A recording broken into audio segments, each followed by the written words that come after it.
नमस्कार दोस्तों, Ruth academy में आपका स्वागत करता हूं।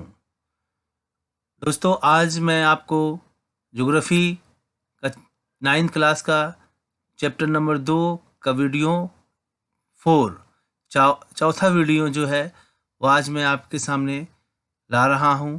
इसके पहले मैं पार्ट 1, पार्ट 2 और पार्ट 3 ऑलरेडी वीडियो अपलोड कर चुका हूं अपने इस चैनल पर, जो बहुत ही महत्वपूर्ण वीडियो हैं आप लोगों के लिए, आपके सिलेबस के लिए। और कोई भी तरह के कंपटीशन एग्ज़ाम में आप पार्टिसिपेट करते हैं तो उनमें से बहुत सारे प्रश्न जो हैं इस चैप्टर से, महत्वपूर्ण टॉपिक से ज़रूर आते हैं।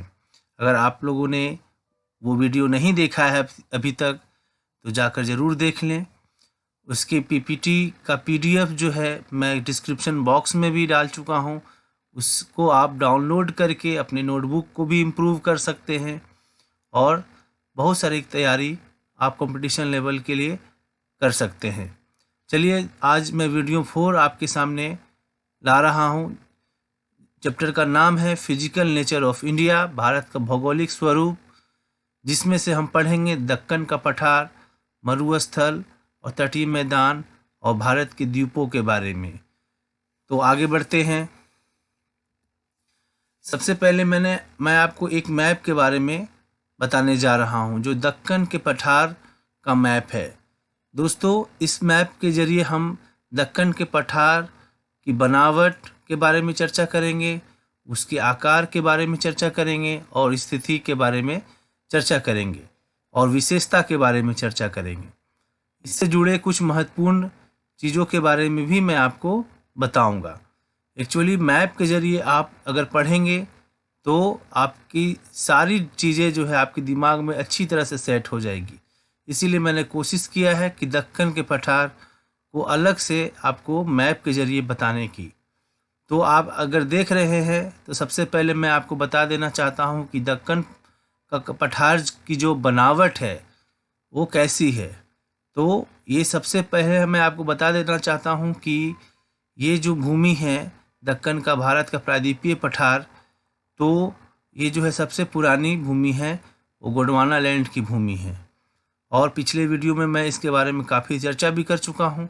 तो सबसे पहले मैं इसके बनावट के बारे में बताता हूँ कि इसको दक्कन पठार को हम दक्कन ट्रैम्प भी कहते हैं, जो पूरी तरह से काली मृदा से बनी है, काली मिट्टी से बनी है। और ये काली मिट्टी कहाँ से आई है? तो ज्वालामुखी से निकले आग्नेय चट्टान से अपघटित होकर, अपक्षय होकर जो है ये दक्कन का पठार निर्मित हुआ है। इसमें प्रमुख मिट्टी जो है वो काली मिट्टी है। तो एक चीज़ हो गया। अब आकार के बारे में मैं आपको बताता हूँ। तो आप अभी देख भी रहे होंगे भारत की जो दक्षिण भूमि का आकृति जो है वो कैसा है। तो गणित आप पढ़े होंगे, मैथ्स पढ़े होंगे, तो उसमें एक शेप आता है ट्रायंगुलर। तो आप देखिए, तो इसमें बनावट जो है वो क्या है, वो काली मृदा है और इसका आकार जो है वो ट्रायंगुलर शेप में है, त्रिभुजाकार जिसको बोलते हैं हिंदी में हम। तो ये बिल्कुल त्रिभुज की आकृति का है जो दक्कन का पठार है। तो इसमें आप अगर प्रश्न आते हैं कि दक्कन की पठार का आकृति कैसा है, तो त्रिभुजाकार है, या भारत के कौन से ऐसे जगह है जो त्रिभुजाकार आकार में है, तो उसका आंसर सही होगा दक्कन का पठार।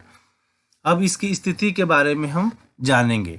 स्थिति जानना बहुत ज़रूरी है कि दक्कन का पठार जो है वो चारों तरफ से कहाँ पर है भारत में, इसकी स्थिति बताइए। तो मैं इसके लिए बहुत अच्छे से यहाँ पर लिखा हूँ, मार्किंग भी किया हूँ। आप देखिए, सबसे पहले मैं मार्किंग के बारे में बता देता हूँ। जहाँ पर 1 नंबर है वो दर्शाता है विंध्य श्रेणी, यानी विंध्याचल पर्वत को दिखाता है। नंबर 2 जो है वो नर्मदा नदी के बारे में बताता है, नर्मदा नदी का सिंबल है। नंबर 3 जो है वो सतपुड़ा श्रेणी है। नंबर 4 जो है महादेव श्रेणी है। नंबर 5 जो है मैकाल है और नंबर 6 जो है वो कैमूर है। अगर इनके बीच में भी आपको प्रश्न आता है कि नर्मदा नदी कहाँ है, तो किसके किसके बीच में है, मैकाल कहाँ पर है, कैमूर कहाँ पर है, तो अगर आप ये मैप की स्टडी अच्छे से किए हैं तो आप अच्छे से बता सकते हैं। सतपुड़ा कहाँ है, तो सतपुड़ा नंबर 3 पे है। तो आप लिख सकते हैं नर्मदा नदी के दक्षिण में सतपुड़ा श्रेणी आती है। ठीक है, तो आप अगर नर्मदा नदी कहाँ है तो आप लिख सकते हैं कि विंध्या पर्वत और सतपुड़ा श्रेणी के ठीक बीच में है नर्मदा नदी। ठीक है, तो इस तरह से इसमें कई जुड़े ऐसे प्रश्न जो हैं, अगर आप मैप स्टडी करते हैं तो इससे जुड़े कोई प्रश्न को आपको लर्न करने की ज़रूरत नहीं है, सिर्फ आप उसके इशारों से आप बता सकते हैं। कैमूर कहाँ है, तो कैमूर नर्मदा नदी के पूर्व में है। आप ऐसे प्रश्न भी हल कर सकते हैं। मैकाल कहाँ है, तो सतपुड़ा श्रेणी जो है उसके दक्षिण में है, या सतपुड़ा श्रेणी के दक्षिण पूर्व में है। ठीक है, ऐसे भी प्रश्न आते हैं। खैर, इससे जुड़े प्रश्न की आइडिया मैंने कुछ आपको शेयर की है। अगर किसी तरह से प्रश्न ऐसे घुमा के भी देता है तो आप इसको सॉल्व कर सकते हैं। चलते हैं दक्कन के पठार के बारे में कि दक्कन का पठार कहाँ है। तो आप इनके बीच के लोकेशन के बारे में बता सकते हैं कि दक्कन का पठार सबसे पहले भारत के दक्षिणी क्षेत्र में है।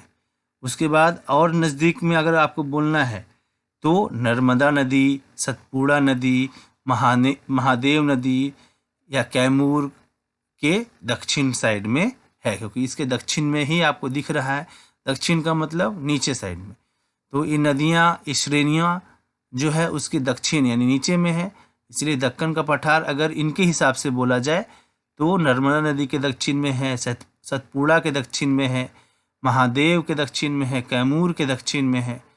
ठीक है, अब इसके बारे में और हम जानकारी देंगे कि इसके एक तरफ जो है पश्चिम भाग में पश्चिमी घाट बोलते हैं, और इसके दूसरी तरफ जो है पूर्व भाग में पूर्वी घाट बोलते हैं। तो इसके आप इसको ऐसे भी बता सकते हैं कि दक्कन पठार के पश्चिमी भाग में क्या है, तो पश्चिमी घाट है। दक्कन पठार के पूर्वी भाग में क्या है, तो पूर्वी घाट है। ठीक है, तो ये जो है इसका आपका स्थिति के बारे में हम आपका डिस्कशन किए हैं कि दक्कन का पठार भारत में स्थिति कहाँ है। ठीक है दोस्तों, आगे इसमें और भी हम पढ़ सकते हैं कि पश्चिम भाग जो है दक्कन का पठार ऊंचा है, और इसके पूर्वी भाग जो है दक्कन का पठार का ढलान है, यानी पश्चिम से पूर्व ये ढलान जैसा है, यानी पश्चिम में ऊंचा है और पूर्व में नीचा है, यानी बिल्कुल पश्चिम से पूर्व की ओर ढलान है। दक्कन का पठार में इस तरह से विशेषता है। ठीक है, इसमें एक चीज़ और भी हम पढ़ेंगे कि दक्कन का पठार का एक भाग जो है उस भारत के पूर्वी भाग में भी जाता है, जो बिल्कुल उसको हम कार्बी एंगलोंग पठार भी बोलते हैं। इसका ही भाग है जो कार्बी एंगलोंग पठार के नाम से जाना जाता है। भारत के ठीक पूर्व में आप यहाँ मैप में देख सकते हैं, और यहाँ पर बहुत ही फेमस जो है वो पहाड़ियाँ पाई जाती है, गारो, खासी और जयंतिया। कार्बी एंगलोंग पठार में ही गारो, खासी और जयंतिया के पहाड़ होते हैं, और पूर्व के 4 पहाड़ भी इसको हम कहते हैं। तो इसके बारे में मैंने आपको मैप के जरिए बताया। अभी आप इसको अगर नोट करना चाहें तो मैं यहाँ पर नोट्स भी लेके आया हूँ, आप देखें आगे, मैं इसको पढ़ कर भी सुनाता हूँ।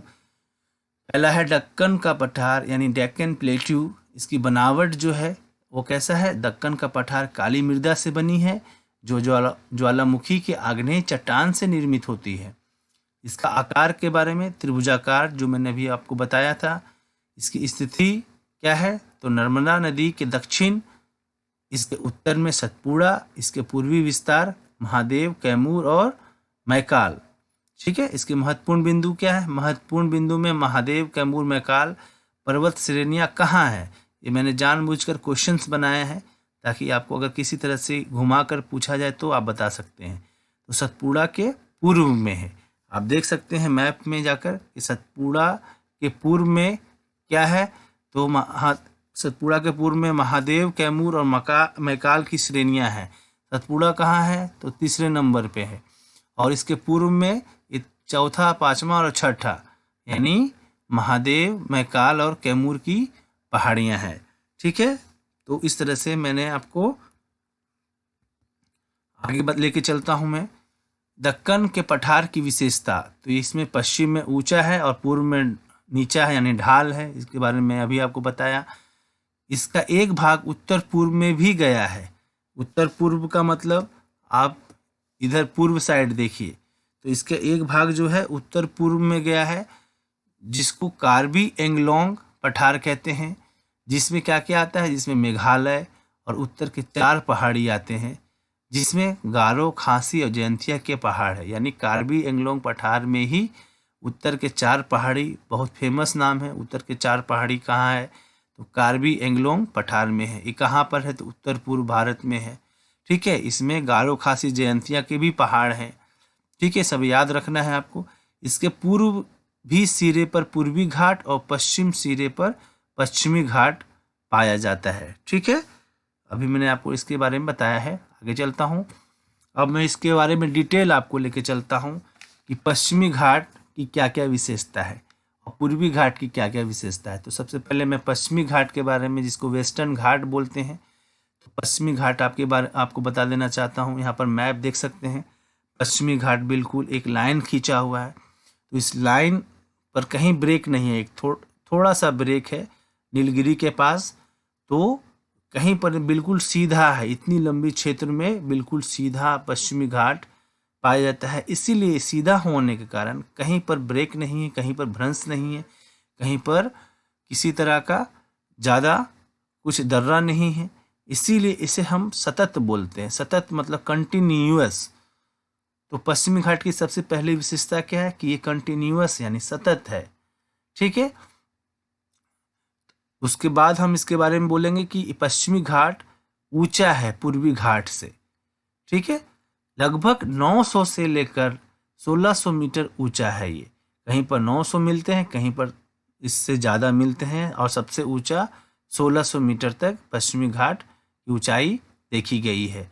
इसमें प्रमुख दर्रे जो हैं वो आपको नाम याद रखना है, थाल, भोर, पाल और घाट। तो इसके बारे में मैं डिटेल यहाँ लिखा हूँ। ऐसे तो आपको याद रखना है कि पश्चिमी घाट में 4 दर्रे पाए जाते हैं, थाल, भोर, पाल और घाट। ऐसे भी प्रश्न आते हैं कि थाल, भोर और पाल घाट कहाँ है, किस घाट में है, तो पश्चिमी घाट में है। अब इसके बारे में और थोड़ा डिटेल ये है कि ये कहाँ कहाँ है, तो सभी एक जगह पर हैं तो नहीं। तो यहाँ पर मैंने आपको डिस्क्रिप्शन में देखिए, आप मैप यहाँ लिखा हूँ कि थाल, भोर घाट जो है दर्रा, वो महाराष्ट्र में है। ठीक है, कहाँ पर है, थाल और भोर घाट जो है वो महाराष्ट्र में है। तो महाराष्ट्र में इसके और डिटेल कहाँ है कि थाल घाट जो है नंबर 1 आप देख सकते हैं। थाल घाट जो है वो मुंबई को नासिक से जोड़ता है, और भोर घाट जो है वो मुंबई को पुणे से जोड़ता है। तो ये आपको डिटेल जानकारी हो गई। ठीक है, और तीसरा जो है पाल घाट, वो सबसे दक्षिण भाग में है, केरल में है। वो केरल को तमिलनाडु से जोड़ता है ये घाट। तो 3 दर्रे जो हैं वो आपको डिस्कशन किया हूँ मैं कि थाल घाट और भोर घाट महाराष्ट्र में है और पाल घाट केरल में है। किसको कहाँ से जोड़ता है, तो मुंबई को नासिक से जोड़ने वाला थाल घाट है, मुंबई को पुणे से जोड़ने वाला भोर घाट है, और केरल को तमिलनाडु से जोड़ने वाला पाल घाट है। तो इस दर्रे के बारे में डिस्कशन कर दिया हूँ। सतत है, कहीं पर कोई ब्रेक नहीं है, कंटिन्यूअस है। ठीक है, उसके बाद इसके बारे में एक और डिस्क्रिप्शन है कि यहाँ पर्वतीय वर्षा होती है। ठीक है, पश्चिम घाट की ऊंचाई उत्तर से दक्षिण की ओर बढ़ती है।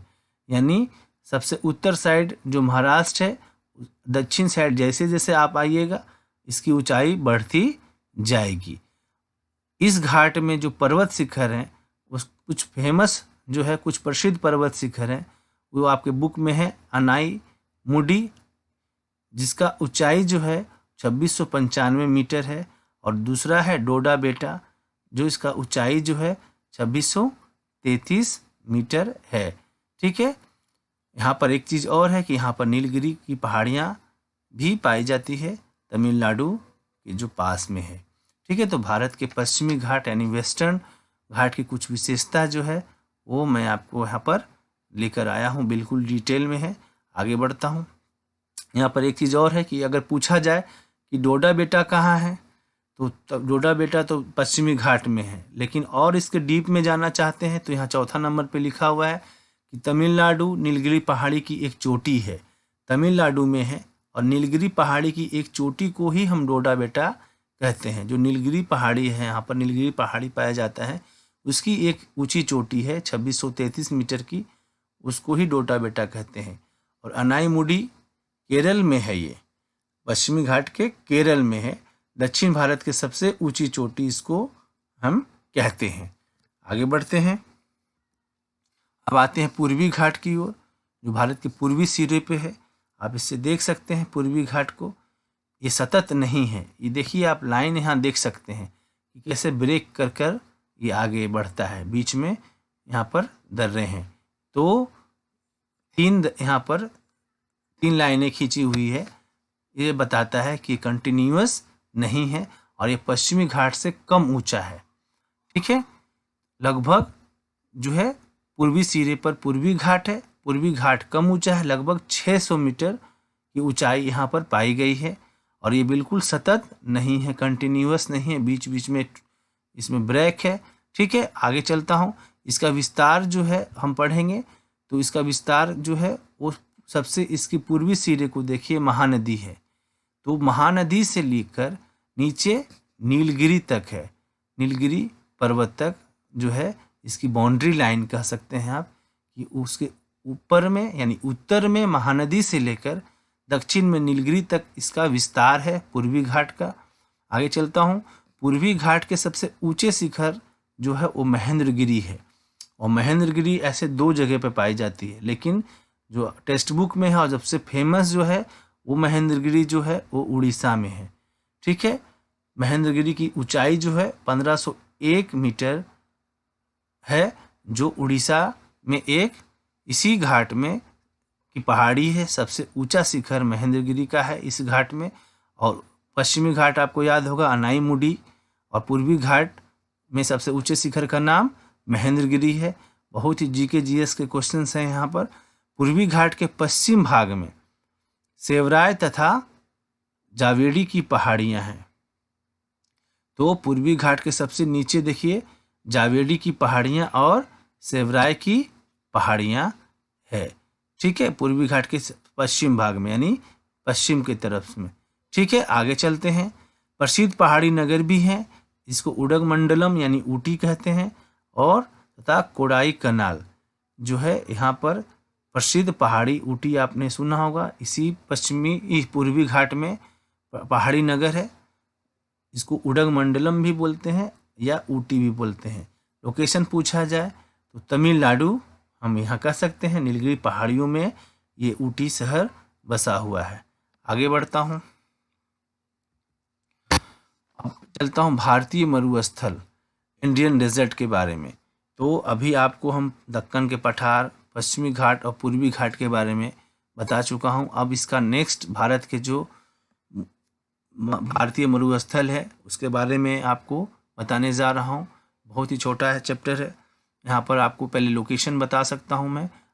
आगे बढ़ते हैं, फिर वापस आऊँगा। भारतीय मरुस्थल जो भारत के पश्चिम भाग में है, जिसे हम थार के नाम से भी जानते हैं, आप मैप देख सकते हैं, अरावली के ठीक पश्चिम भाग में ये पाया जाता है। तो यह मैप में आप इसका लोकेशन देख सकते हैं, गुजरात के ठीक ऊपर है भारतीय मरुस्थल, पश्चिम भाग में है। अब इसके पहले मैं जाता हूँ भारतीय मरुस्थल के बारे में जानने के लिए। भारत के पश्चिम भाग में है, अरावली के पश्चिम में थार मरुस्थल भी इसे कहते हैं। वर्षा लगभग, बारिश के बारे में बात करें तो लगभग 150 मिलीमीटर से भी कम बारिश पूरे वार्षिक बारिश होती है। पूरे साल में 150 मिलीमीटर से भी कम बारिश होती है। नदी के बारे में बात करें तो नदी एकमात्र एक यहाँ नदी मिलती है, लूनी नदी जिसे कहते हैं। एकमात्र लूनी नदी जो है भारतीय मरुस्थल में बहती है। तो यहाँ 2 चीज़ें बहुत इंपॉर्टेंट है, 2-3 चीज़ें।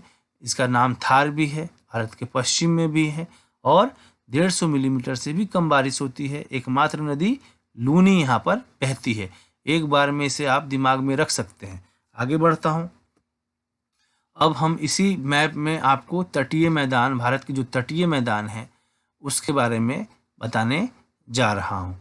भारत के तटीय मैदान के बारे में तो यहाँ पर दो तटीय मैदान, जिस तरह से दो घाट हैं उसी तरह से दो तटीय मैदान भी हम यहाँ पर डिस्कशन करेंगे। तो सबसे पहले आपको हम बताते हैं पश्चिम तरफ, आप यहाँ पर नज़र डालिए पश्चिमी घाट के बारे में। पश्चिमी घाट किधर है? तो जिधर मुंबई क्षेत्र है, गुजरात क्षेत्र है, ठीक है, इधर उधर पश्चिमी घाट हो गया। और दूसरी तरफ आप जिधर देख रहे हैं महानदी, ठीक है, पश्चिम बंगाल आप देख रहे हैं, वो पूर्वी घाट है। तो भारत के पश्चिम तरफ पश्चिमी घाट, पूर्व तरफ पूर्वी घाट। दूसरी तरह से ऐसे भी याद रख सकते हैं, जिधर अरब सागर है वो पश्चिमी भाग कहलाएगा, और जिधर बंगाल की खाड़ी है वो पूर्वी भाग कहलाएगा। ठीक है दोस्तों, तो जिधर गुजरात है उधर अरब सागर है, जिधर पश्चिम बंगाल है उधर बंगाल की खाड़ी है, ठीक है, तो पूर्वी घाट है। अरब सागर तरफ पश्चिमी घाट है। मैप के जरिए याद रखना बहुत ही आसान है। अगर आप एक बार अच्छे से मैप देख लें तो आपको फिर ज़्यादा रटने की ज़रूरत नहीं पड़ेगी।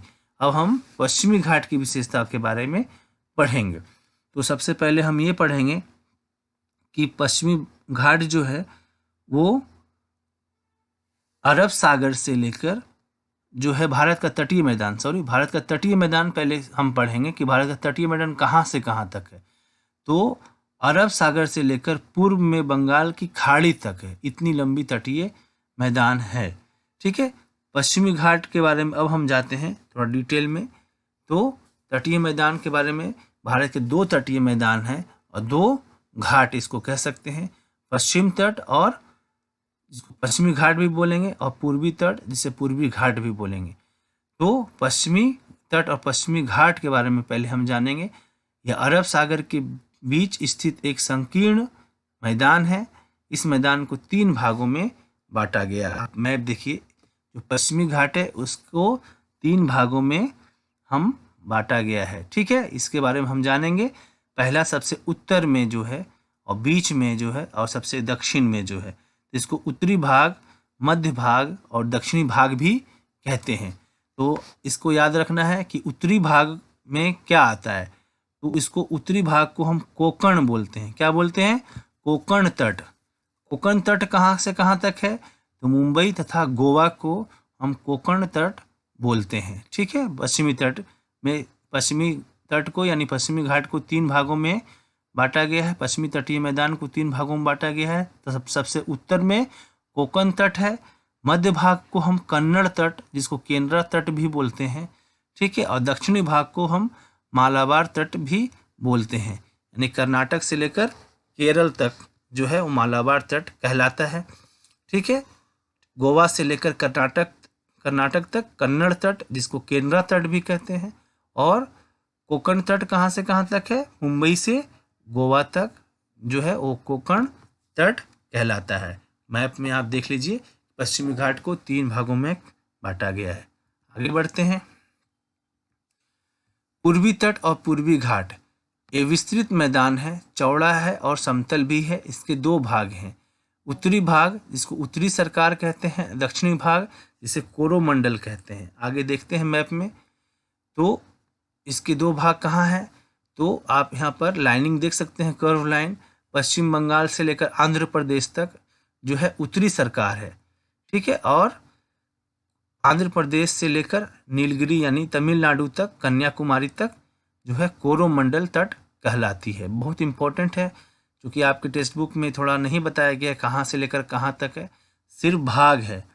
तो ये जानना जरूरी है कि कहाँ से कहाँ तक है। तो उत्तरी सरकार कहाँ से कहाँ तक है? तो पश्चिम बंगाल से लेकर आंध्र प्रदेश तक, और आंध्र प्रदेश से लेकर तमिलनाडु तक कोरोमंडल तट है। यहाँ पर हम और विस्तृत जानकारी पढ़ेंगे। यहाँ पर बड़ी नदियाँ भी है, क्योंकि पश्चिम तट पे 2 ही नदियाँ अरब सागर में मिलती हैं भारत की। बहुत इंपॉर्टेंट है, नर्मदा और तापी। भारत की 2 ही नदियाँ जो है वो पश्चिम तट में जाकर अरब सागर में मिलती है, जिसका नाम है नर्मदा और तापी। लेकिन बाकी सारी नदियाँ जो है वो पूर्वी घाट से होकर बंगाल की खाड़ी में मिलती है। तो यहाँ पर बहुत महत्वपूर्ण नदियों के बारे में हम यहाँ याद रखेंगे। महानदी, गोदावरी, कृष्णा और कावेरी जो है पूर्वी तट यानी पूर्वी घाट की जो प्रमुख नदियाँ ये कहलाती है। यहाँ पर दूसरी चीज़ याद रखेंगे कि भारत की एक खारे पानी का सबसे बड़ा झील ये इसी तट पर है, जिसका नाम है चिल्का झील। उड़ीसा में ये पाया जाता है, महानदी के पास है। ठीक है, तो यहाँ दो चीज़ें हैं, पूर्वी घाट पे नदियों का नाम महानदी गोदावरी कृष्णा कावेरी, और भारत का एक खारे पानी का सबसे बड़ा झील चिल्का झील इसी तट पे है। उड़ीसा में महानदी डेल्टा के दक्षिण में जो है ये झील पाया जाता है। महेंद्रगिरी पर्वत के बारे में मैं आपको पहले ही बता चुका हूँ कि पूर्वी घाट के सबसे ऊंचे शिखर का नाम महेंद्रगिरी पर्वत है। आगे बढ़ते हैं, अब पढ़ेंगे हम द्वीप समूह के बारे में, आइलैंड के बारे में। तो भारत के दो आइलैंड हैं, दो द्वीप समूह हैं, अंडमान और निकोबार द्वीप समूह और लक्षद्वीप समूह। ठीक है, इसके बारे में हम और डिटेल जानकारी लेंगे अंडमान और निकोबार के बारे में। तो बंगाल की खाड़ी में ये पाया जाता है, बंगाल की खाड़ी में अंडमान निकोबार द्वीप समूह है। पूर्वी घाट में दो भाग हैं, उत्तर में अंडमान, दक्षिण में निकोबार। ये अंडमान निकोबार को दो भागों में बांटते हैं, उत्तर में अंडमान, दक्षिण में निकोबार। इसकी जलवायु जो है विषुवतीय है। भारत का एकमात्र सक्रिय ज्वालामुखी अंडमान में है, जहाँ जिस अंडमान के एक बैरन द्वीप है, वहाँ पर एकमात्र सक्रिय ज्वालामुखी जो है भारत का पाया जाता है। अंडमान की राजधानी पोर्ट ब्लेयर है। यहाँ इसके बारे में पहले भी बता चुका हूँ। यहाँ पर बहुत ही दो फेमस चीज़ है, काला पानी और सेलुलर जेल। आगे बढ़ते हैं, लक्षद्वीप के बारे में। भारत के पश्चिम में है, अरब सागर में है, केरल के मालाबार तट के पास है, छोटे प्रवाल से बना हुआ ये द्वीप समूह है। पुराना नाम लकाद्वीप, मिनिकॉय और एमिन द्वीप है। इसका नाम लक्षद्वीप कब पड़ा? तो 1973 में इसका नाम लक्षद्वीप पड़ा। कुल क्षेत्रफल जो है वो 32 वर्ग किलोमीटर है, और 32 वर्ग किलोमीटर के क्षेत्र में यहाँ पर जो है 36 द्वीप हैं, 36 द्वीप है, यानी 32 वर्ग किलोमीटर में ही 36 जो है आइलैंड यहाँ पर है। भारत का लक्षद्वीप एकमात्र मूंगा द्वीप है, प्रवाल द्वीप है और कोरल आइलैंड है। यह कई नाम इसलिए मैं ले रहा हूँ कि आपको कोई कन्फ्यूज़न नहीं है, कभी किसी नाम से भी बोले आप इसे याद रखिए। राजधानी कावरती है, जो इसका प्रशासनिक मुख्यालय भी है। पक्षी अभयारण्य यहाँ पाया जाता है। पीटली द्वीप, जहाँ मनुष्य निवास नहीं करता है, लक्षद्वीप में है। पक्षी अभयारण्य जहाँ पर मनुष्य निवास नहीं करता है, सिर्फ पक्षी अभयारण्य है। ठीक है दोस्तों, आगे बढ़ते हैं। तो यहाँ पर ये पूरा चैप्टर जो है, चैप्टर नंबर 2 जो है वो ख़त्म होता है। इसके आने वाले वीडियो में मैं इस चैप्टर से MCQs और जितने भी हो सकता है इम्पोर्टेंट क्वेश्चंस का एक अलग से वीडियो बनाऊंगा। आप जुड़े रहिए। आप पूरी सीरीज़ अगर देखेंगे तो मैंने बहुत ही डिटेल और बहुत ही कॉन्सेप्चुअल्स तरीके से आपको देने की कोशिश की है। अगर आपको पसंद आता है तो लाइक, शेयर एंड कमेंट्स अपने दोस्तों को भी भेजें। इस PPT का PDF जो है वो मैं डिस्क्रिप्शन बॉक्स में डाल दूंगा, जिसका लिंक आप वहां से उसको डाउनलोड करके अपने नोटबुक में इम्पोर्टेंट नोट्स भी बना सकते हैं, और इससे आपको काफ़ी फ़ायदा होगा। आने वाले वीडियो में मैं एग्ज़ाम के लेवल के क्वेश्चन आंसर्स डिस्कस करूंगा। आप जुड़े रहिए। Thank you very much.